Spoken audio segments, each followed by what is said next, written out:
Suara saya bisa didengarkan? Sampun, Prof. Baik, bismillahirrahmanirrahim. Assalamualaikum warahmatullahi wabarakatuh. Yang saya hormati Bapak Wakil Rektor Bidang ID, Bapak Yunus dari Erlangga Business Center, Dr. Asra, Dr. Niko, dan saya lihat ada beberapa senior saya ini, Dr. Aman Endarso dari Malang, juga sejawat-sejawat yang lainnya yang berpartisipasi pada acara ini. Saya mohon maaf, mungkin saya salah. Saya pikir saya lebih dari 20 menit. Nanti kalau lebih dari 20 menit saya mohon izin untuk menambahkan. Ya, betul, monggo, Prof. Ya, baik. Jadi mohon izin share screen.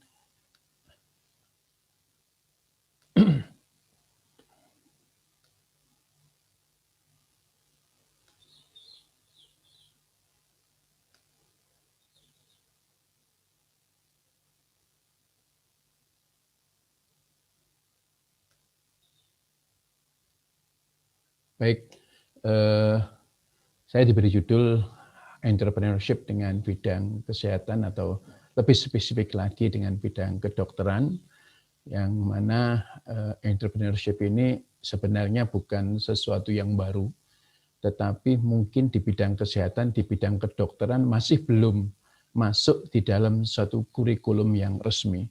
Sehingga nanti ada beberapa materi-materi saya yang berkaitan dengan bagaimana sih kita mempersiapkan lulusan-lulusan dari Fakultas Kedokteran Universitas Erlangga, baik dari S1-nya, SP2-nya, SP1, ya, S2, S3, memiliki jiwa entrepreneur. Jadi mungkin nanti saya akan juga bisa mengarah ke sana. Bapak Ibu sekalian, saya ingin menunjukkan satu rumah sakit terapung Satria Erlangga. Kapal ini merupakan satu kapal tradisional yang dibuat di Galengsong. Galengsong itu kira-kira 25 km dari Makassar. Saya sendiri pada saat pembuatan sempat meninjau pembuatan kapal ini, begitu tradisionalnya, begitu minimnya peralatan-peralatan modern, ya, pakai alat-alat tradisional, kayu, dan sebagainya. Ya. Nah, pada saat itu muncul pesimisme saya, apakah kapal ini mampu menjadi sebuah rumah sakit? Apakah rumah sakit nantinya ini mampu beroperasional? Karena pada saat itu sempat saya sampaikan, pembuatan kapal ini kira-kira harganya 600 juta. Mesin, ya, dan beberapa alat navigasi mungkin sekitar 400 juta sehingga 1 M. Saya mengatakan pada saat itu untuk mencapai atau mengumpulkan dana 1 M mungkin bisa.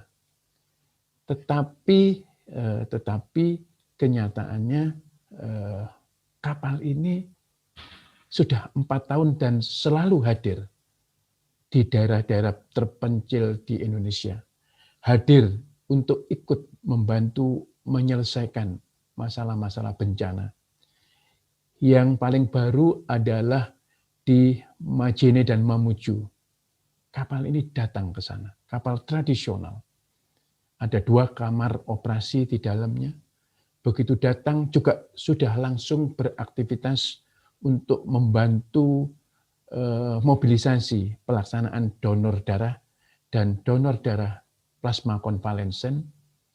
Begitu ada badai seroja, siklon seroja di NTT, kapal ini pun berangkat ke NTT. Saat ini sedang melaksanakan tugasnya di NTT.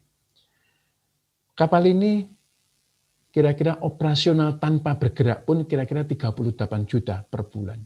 Apalagi kalau sudah bergerak ke Indonesia bagian timur. Kenapa ini mampu? Hidup karena banyak yang berjiwa entrepreneurship di dalamnya. Banyak entrepreneur yang mengabdi pada kapal tersebut. Sehingga kapal ini masih terus bisa memberikan suatu pelayanan kira-kira tahun keempat. Banyak dana CSR yang digerakkan, yang tergerak, yang bergerak di dalam kapal ini. Selama kira-kira 4 tahun ini, kira-kira 45 tempat destinasi mulai Pulau Bawean, Gempa, dan sebagainya bisa kita saksikan di sini. 45 pulau di Indonesia, 1.600 relawan terlibat, 2.492 pelayan operasi, 14.500 pasien ditangani. Luar biasa pada ini. Itu karena ada jiwa entrepreneur di dalam. Jadi entrepreneur itu tidak selalu berkaitan dengan masalah-masalah yang berkaitan dengan bisnis. Bisnis iya, mungkin asalnya justru di sana. Malah ada ini yang saya kutip di dalam sebuah pendahuluan. Tidak ada bangsa yang sejahtera dan dihargai bangsa lain tanpa kemajuan ekonominya. Kemajuan ekonomi dapat dicapai jika ada spirit kewirausahaan, entrepreneur yang kuat dari warga bangsanya. Ini yang mendasari sehingga selalu dikaitkan dalam bidang bisnis, wirausaha yang selalu berorientasi pada profit. Itu iya, tetapi tidak selalu. Termasuk apa yang saya sampaikan tadi, beberapa unit usaha yang bersifat sosial dan non-profit, itu pun juga merupakan bagian dari entrepreneurship. Cina adalah contoh yang konkret kalau untuk masalah bisnis. Salah satu faktor kemajuan ekonomi Cina adalah semangat kewirausahaan masyarakatnya dan didukung penuh oleh pemerintahannya. Negara China. McLean, faktor yang menyebabkan sebuah negara menjadi maju adalah ketika jumlah wirausahawannya berjumlah minimal 2% dari populasi penduduknya. Indonesia saat ini 1,56%. Bagaimana dengan jumlah yang lainnya? Indonesia 1,56%, Amerika 12%, Singapura 7%, Jepang 10%. Mengapa bukan kita? Mengapa kita tidak merintis dan mengembangkan? Kalau kita terus tidak tertarik dan beranggapan bahwa entrepreneurship itu adalah hal yang bersifat tidak etis, maka kita akan ketinggalan terus. Kita beranggapan bahwa entrepreneurship itu selalu berkaitan dengan masalah mencari keuntungan, tentu kita akan ketinggalan terus. Ini adalah beberapa hal yang menunjukkan bagaimana ekosistem entrepreneurship di beberapa negara. Amerika itu 83,6, Meksiko dibandingkan 26,4, Switzerland, kita bisa melihat semuanya. Beberapa negara maju menunjukkan ekosistem entrepreneurship yang di atas rata-rata gitu. Israel dengan Libya 65,4 dibandingkan dengan 18,9. Ini menunjukkan bahwa negara-negara maju itu memiliki jiwa entrepreneur yang memang sudah pada tingkatan yang sangat tinggi. Kita seringkan mendengar bahwa seseorang itu dinilai itu adalah memberikan suatu bagaimana besar kecilnya orang tersebut memberi manfaat kepada umat, kepada orang lain, kepada masyarakat. Jadi kalau kita memiliki jiwa entrepreneur dan kita mengembangkan, ambil contohlah, kita bisa membuat sebuah rumah sakit. Rumah sakit tersebut membuka lapangan pekerjaan bagi tenaga para medis, bagi tenaga administrasi, tenaga ekonominya, manajemennya, bahkan sampai cleaning service. Maka kita bisa membayangkan bahwa satu pegawai yang ada di tempat kita itu memberikan minimal 3 kehidupan di dalam keluarganya. Seorang bapak menjadi karyawan kita, anaknya 2, istrinya 1. Maka ada 4 jiwa yang menggantungkan dari usaha-usaha yang mungkin kita kembangkan. Inilah yang kita sebut dengan kesalehan sosial. Bagaimana kita memberikan suatu kemanfaatan kepada masyarakat, kepada umat yang lain, kepada sesama. Itulah yang mungkin harus kita kembangkan dalam diri kita, dan itu pun juga harus kita sadarkan kepada anak didik kita untuk suatu saat tidak hidup di dalam dirinya sendiri, tetapi dia bisa memberikan suatu kemanfaatan kepada masyarakat yang lain. Kesalehan sosial, kesalehan secara pribadi kepada diri kita, kepada Gusti Allah, itu penting. Tetapi tidak kalah pentingnya bagaimana kita memberikan suatu kemanfaatan kepada masyarakat. Sebaik-baik umat adalah orang yang memberikan manfaat kepada sesamanya. Bapak, Ibu, dan hadirin sekalian, kalau kita lihat bahwa dari WHO standar menjadi seorang lulusan dokter, itu adalah dokter berbintang 5. Bagaimana dia bisa memberikan suatu pelayanan kesehatan, menjadi pemimpin, memberi decision maker, kemudian pemimpin, manajer, dan menjadi suatu komunikator. Tetapi sekarang eranya sudah bukan lagi dokter berbintang 5, tetapi dokter berbintang 7. Apa? Ketambahan 2, yaitu peneliti dan mempunyai jiwa ketakwaan dan keimanan. Dan diharapkan menjadi sebuah agen pengembangan, agen perubahan, dan agen dari promosi kesehatan dan pengobatan. Dan salah satu kurikulumnya untuk mencapai dokter berbintang 7 itu sekarang sudah harus kemampuan personal entrepreneurship. Beberapa waktu yang lalu saya memberikan materi untuk pembukaan acara raker di sebuah departemen di Fakultas Kedokteran Universitas Airlangga. Begitu saya menyampaikan, salah satunya adalah program yang akan kami kembangkan itu adalah entrepreneurship sesuai dengan moto yang kami punyai di FK UNER, Prime. E yang terakhir itu adalah entrepreneurship. Dan kami sedang mengembangkan dengan Dr. Asra, Dr. Niko, adalah kurikulum dari mahasiswa Fakultas Kedokteran Universitas Airlangga. Secara resmi ada materi entrepreneurship. Dan itu pada saat di acara tersebut salah seorang guru besar, guru saya, langsung bertanya, apakah ini etis entrepreneurship diajarkan di mahasiswa kedokteran? Saya dengan hormat menjawab bahwa entrepreneurship itu tidak selalu berkorelasi dengan bisnis, tetapi mengelola, memiliki ide, melaksanakan ide tersebut dengan perasaan ikhlas, bergembira, passion yang tinggi, sampai akhirnya melakukan satu evaluasi, itulah entrepreneur. Dan tidak selalu berkonotasi dengan bisnis.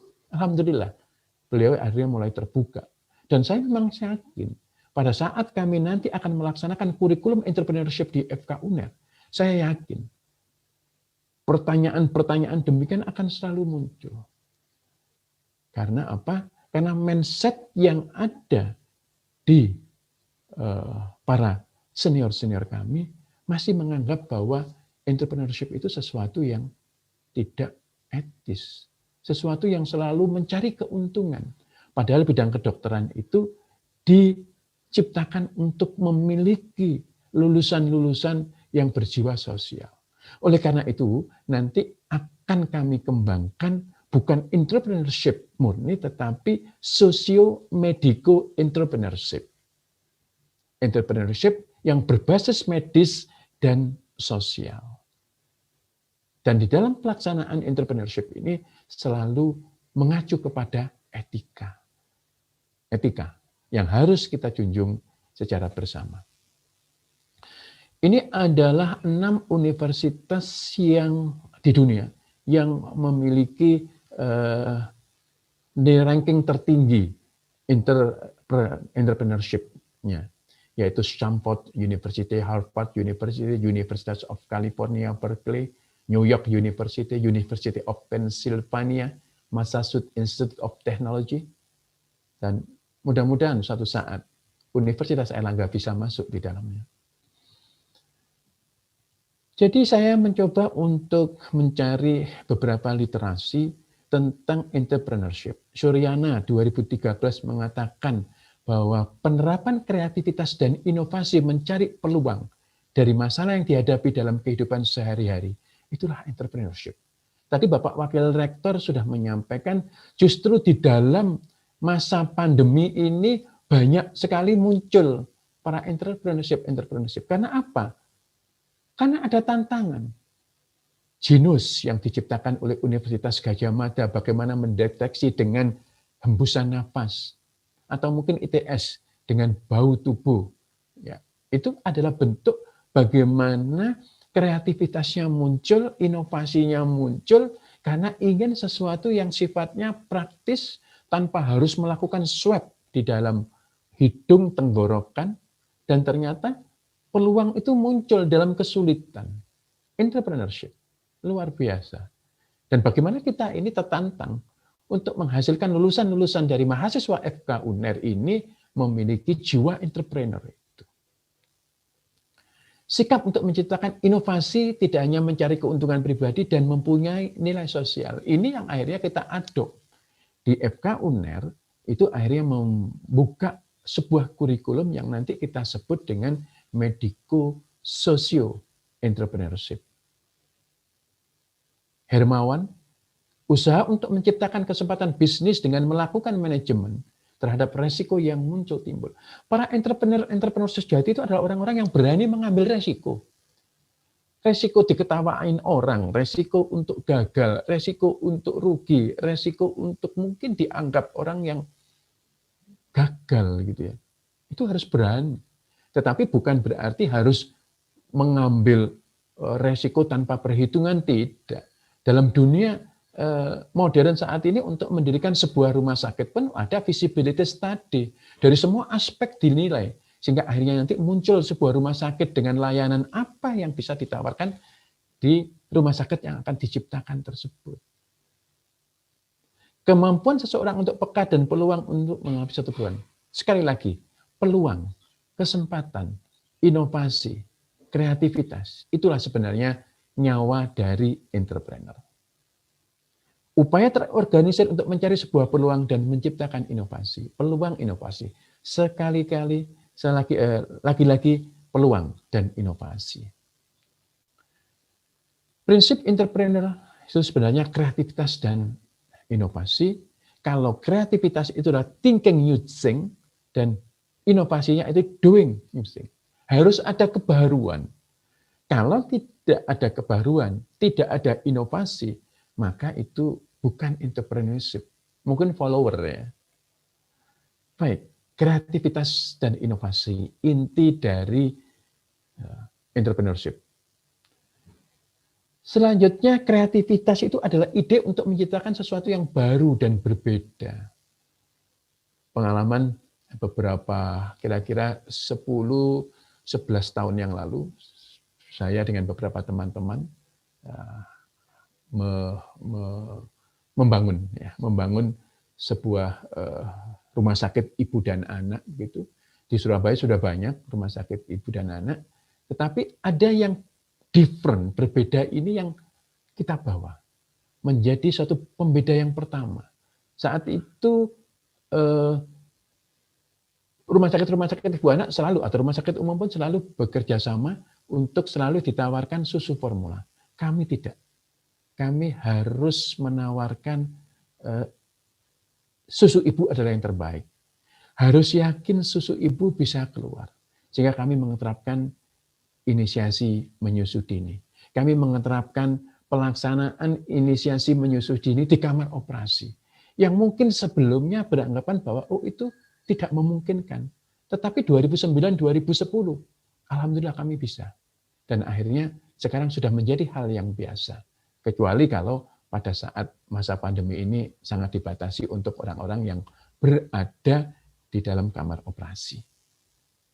Mimpi itu harus kita ciptakan. Ya. Harus kita bermimpi dulu. Melatih diri untuk berpikir berbeda. Menimbulkan inovasi. Memiliki waktu untuk berpikir. Saat kita sekolah S3, itu disarankan untuk merenung. Merenung apa? Mencari masalah. Sehingga nanti pada saat kita menghasilkan disertasi yang kita hasilkan itu memiliki nilai tawar untuk sebagai solusi dari beberapa problem yang muncul yang kita sudah bayangkan sebelumnya. Membiasakan diri untuk sering berdiskusi. Ini yang sangat penting. Kita tidak bisa berhasil untuk menciptakan sesuatu kalau kita tidak mempunyai suatu partner, sparring partner untuk melakukan diskusi dan terus belajar. Inovasi suatu proses yang mengubah ide baru menjadi sesuatu yang baru dan berguna. Mungkin sesuatu yang biasa-biasa harus menjadi sesuatu yang luar biasa. Harus beda inovasi. Kemampuan inovatif entrepreneur untuk mengubah ide menjadi peluang usaha. Kemampuan inovatif entrepreneur itu adalah untuk mengubah ide menjadi peluang usaha. Sesuatu yang baru dan berbeda merupakan nilai tambah yang menjadi sumber peluang. Kapal Satria Airlangga yang saya gambarkan di dalam pembuka tadi, itu asal mulanya dari berpikirnya. Beberapa yang mempunyai gagasan bahwa Indonesia itu ada 17.000 kepulauan. Sangat banyak sekali di Indonesia itu. Bagaimana pelayanan kesehatan itu mampu? Maka muncul ide kapal Satria Airlangga. Beberapa waktu yang lalu saya beraudiensi dengan Prof. Nizam, Dirjen Dikti kita, menceritakan tentang kapal ini. Kalau ada 85 fakultas kedokteran di Indonesia memiliki kapal seperti kapal Satria Airlangga, kami yakin pelayanan kesehatan di Indonesia akan semakin baik. Karena kita datang di kepulauan-kepulauan tersebut secara reguler tanpa harus masyarakat yang berduyung-duyung ke pusat-pusat kesehatan yang sifatnya menetap di kepulauan. Oleh karena itu, satu inovasi yang muncul dari problem ini, kami berharap bahwa sentra-sentra pendidikan, khususnya pendidikan yang memiliki fakultas kedokteran, akan melakukan hal yang sama seperti yang kita lakukan. Jiwa entrepreneur itu penuh percaya diri, optimis, komitmen, disiplin, bertanggung jawab. Memiliki motif berprestasi ke depan. Dr. Niko ini banyak sekali ini dengan beberapa inovasinya. Ya. Kami yang ada di Departemen Anatomi bekerja sama dengan ITB, ada Prof. Rita juga di sana. Nah, di sana mau dibuat bagaimana sistem pembelajaran kadaver itu dirubah menjadi sistem 3 dimensi dan sekarang sedang berproses. Mudah-mudahan nantinya bisa berhasil sehingga kita tetap memerlukan satu kadaver, tetapi bisa kita minimalisir sehingga adik-adik mahasiswa kita saat di rumah itu belajar dengan anatomi yang 3 dimensi ini. Memiliki inisiatif, aktif dan cekatan dalam bertindak. Dan yang satu take risk tadi yang memiliki keberanian untuk mengambil resiko. Memiliki jiwa kepemimpinan, berani tampil beda, dapat dipercaya, tangguh dalam bertindak. Berani mengambil resiko, ini yang saya sebutkan tadi. Penuh perhitungan dan menyukai tantangan. Mengambil resiko bukan berarti semua diambil, tidak tentu. Harus sesuai dengan apa yang menjadi passion kita, sehingga pada saat kita melakukan satu pekerjaan itu senang, ikhlas itu. Kalaupun toh ada kegagalan-kegagalan, itu dianggap bukan sesuatu final akhir dari segala-galanya. Tetapi itu merupakan satu kegagalan atau saat yang tertunda. Demikian. Nah, ini adalah soft skill yang harus selalu dilatih. Sehingga kenapa kami dari Fakultas Kedokteran Universitas Airlangga perlu mengajarkan tentang kurikulum entrepreneurship ini. Karena ini berkaitan dengan soft skill yang harus dilatih. Keterampilan yang harus dilatih. Leadership. Bagaimana kita memimpin sebuah kelompok. Saya sendiri sedikit memiliki atau saat belajar kepemimpinan ini ya saat-saat mahasiswa. Karena apa? Karena saat itu kita belajar berorganisasi. Teamwork. Kita bagaimana belajar dari sebuah tim menyampaikan pendapat, saat pendapat kita ditolak, beradu argumentasi, menghargai pendapat. Itu adalah teamwork yang selalu harus dilatih. Kita tidak mungkin tiba-tiba kita mampu, tidak. Tapi selalu kita latih. Komunikasi demikian pula. Kalau kita di bidang kedokteran, tentu komunikasi akan sangat penting. Bagaimana dokter-dokter yang berhasil, mereka memiliki komunikasi yang baik.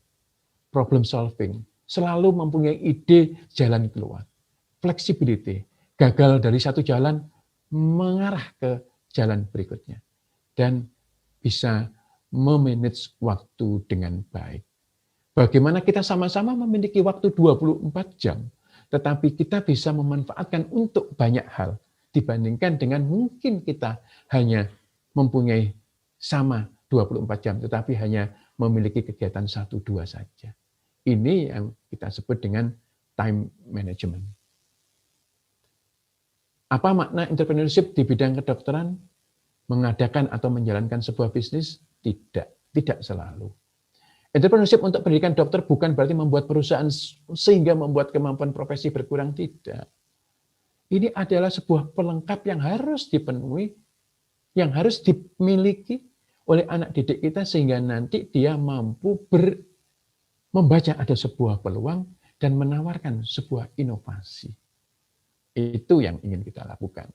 Entrepreneurship suatu usaha dengan mengakomodir fasilitas yang ada, baik sarana, SDM untuk mencapai tujuan atau nilai tertentu melalui pengambilan atau menciptakan peluang dengan melakukan kreativitas dan inovasi.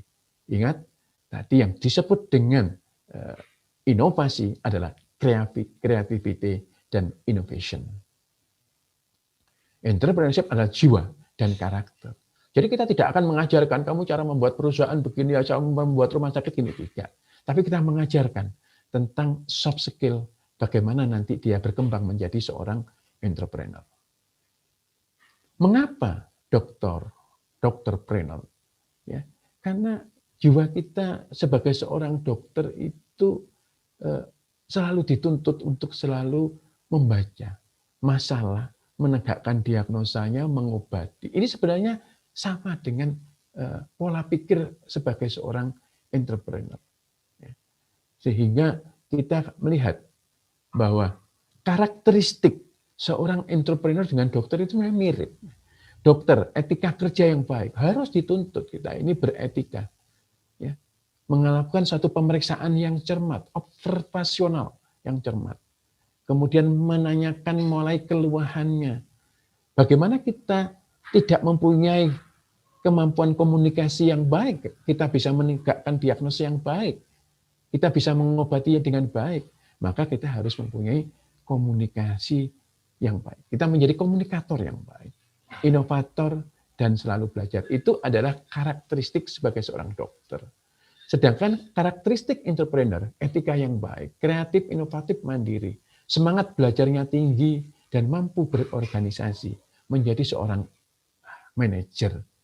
Inilah yang sebenarnya entrepreneurship dengan profesi dokter itu sebenarnya sama. Oleh karena itu tinggal mengembangkan sedikit saja. Ini yang perlu kita laksanakan, bahwa menjadi seorang dokterpreneur itu ya kita bisa melakukan satu refreshing dari aktivitas sehari-hari, ya. Kita bisa bersosialisasi dengan masyarakat, dengan teman, dengan kerabat. Peluang untuk mendapatkan pendapatan berkembang, passive income. Karena kalau kita hanya mengandalkan dari profesi seorang dokter, ya kalau kita bisa praktek terus, kalau kita bisa operasi terus, pada sesuatu saat kita tidak mampu melakukan aktivitas tersebut, tentu kita akan menderita kalau kita tidak memiliki usaha yang menghasilkan satu passive income.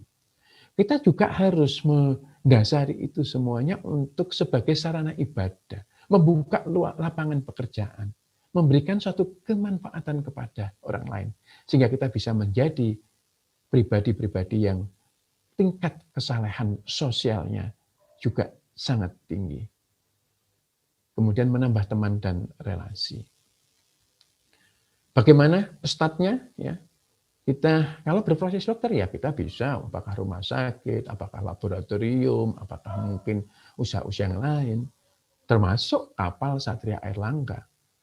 Nanti ada beberapa contoh dari kita, saya gambarkan bagaimana pengembangan dari sebuah tantangan profesi dokter yang akhirnya menghasilkan inovasi-inovasi yang sangat bermanfaat untuk masyarakat. Berkebun, belanja, dan sebagainya. Jadi kalau kita mengerjakan sesuai dengan kecintaan kita, maka kita akan mendapatkan passion kita. Beberapa yang lalu ada lulusan kita, sukanya adalah tentang sport ya, sampai dia membentuk, ya kita fasilitasi yang bersangkutan.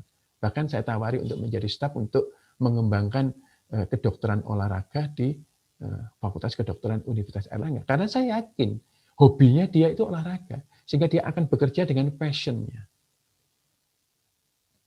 Ini adalah startnya. Berani mulainya.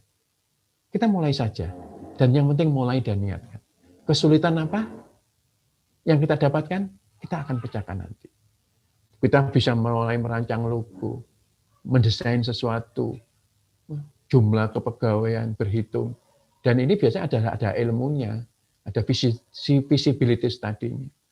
Beberapa waktu yang lalu, kira-kira 2007-2009, saya itu kesukaannya itu membuka iklan di Jawa Pos, iklan jitu itu. Sampai saya diketawain sama istri saya. Kok sukanya pagi-pagi membuka iklan jitu? Kok pagi-pagi selalu nelpon, wong nggak punya uang? Ya saya nggak punya uang, saya bilang. Tapi alhamdulillah saya nggak punya uang. Akhirnya saya bersama dengan teman-teman bisa membeli sebuah lahan 1000 meter, boleh dikatakan di tengah kota Surabaya. Kemudian sekarang sudah alhamdulillah menjadi 2.800 meter persegi. Dari sebuah mimpi, dari sebuah hal yang mungkin diketawain. Tapi alhamdulillah, teman-teman saya luar biasa. Ya, dan akhirnya bisa berhasil sampai saat itu. Nah, jadi merealisasikan dan mengembangkan. Kita menciptakan bentuk tim. Kita harus memilih tim yang sesuai passion-nya dengan kita. Jangan asal memiliki sebuah tim tetapi dia tidak mempunyai semangat, tidak mempunyai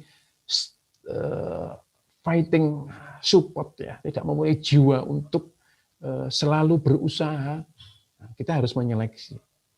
Sehingga beberapa waktu yang lalu saya ditanya, oh nggak ngajak ini. Oh tidak, saya perlu orang-orang yang mungkin bisa saya ajak bersakit-sakit dahulu, bersenang-senang kemudian. Nah, begitu prinsipnya. Belajar menciptakan sistem, lebih baik mulai usaha secara bertahap. Tentu kalau kita bertahap, usaha-usaha yang kita lakukan, resikonya semakin kecil. Berbeda dengan mungkin kalau saya mengambil uang bank untuk sekian, maka saya harus sibuk dulu untuk mengembalikan uang bank tersebut. Dan saya itu tidak melalui pola pikir demikian. Bahkan ada yang menjuluki saya pada saat itu, pola kerjanya tradisional, gitu. Tapi saya tidak. Saya yakin bahwa saya tidak, karena saya multitask, tugas saya juga mengajar dan sebagainya, saya akan cari aman, saya cari resiko yang paling kecil. Ya, itu. Nah, tahapan-tahapan ini adalah teman saya, saudara saya dari Solo yang juga berhasil, yang bukan hanya memiliki sebuah rumah sakit, beliau seorang ahli onkolog juga, ya. Beliau juga akhirnya memiliki sebuah usaha-usaha di luar bidang kesehatan. Karena saya yakin beliau adalah memiliki jiwa entrepreneur yang luar biasa. Ya, jadi tantangan itu ada pada kita itu. Ya, karena mindset kita ini salah. Seperti yang saya ceritakan tadi, bagaimana guru saya menanyai saya, apakah etis akan memberikan suatu pola pengajaran ke anak didik FK UNER dengan entrepreneur? Apakah beretika? Nah, ini yang harus kita jelaskan.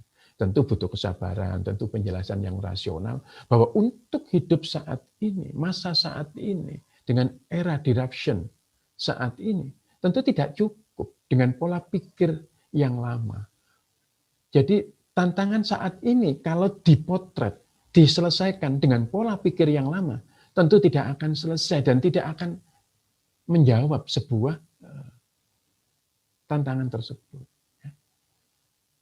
Kemudian jiwa entrepreneurnya yang masih rendah, semangat berentrepreneur yang masih rendah, kultur inovasi yang rendah, pemahaman tentang entrepreneur yang kurang, dan mungkin juga anti-entrepreneur yang beranggapan bahwa ini selalu tidak beretika, padahal yang akan kita kembangkan nantinya itu adalah socio-medico entrepreneurship.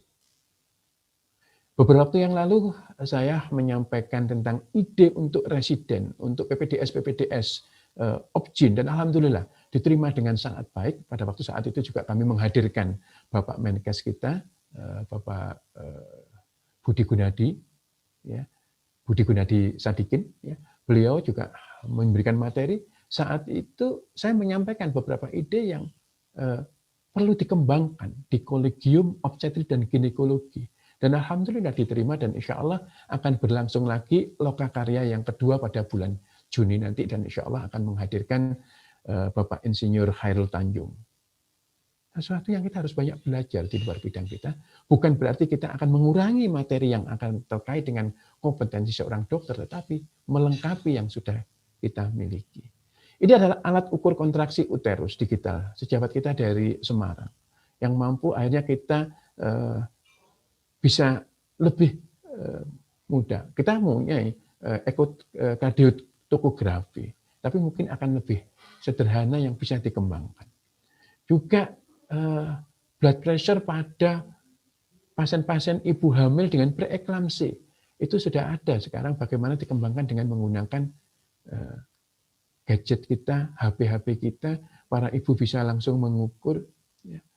Dr. Mahendra, staf dari FK UNER dari Departemen Pediatri, sekarang sedang menciptakan sebuah alat ukur dan terapi untuk hiperbilirubinemia, untuk yang bayi-bayi baru lahir dengan sakit kuning, itu sekarang sangat efektif dan murah dan bisa dikembangkan.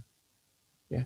Ini adalah bentuk inovasi untuk yang murah, untuk inkubator bayi-bayi yang tidak cukup bulan, dan ternyata itu bisa diciptakan dengan kondisi yang lebih murah.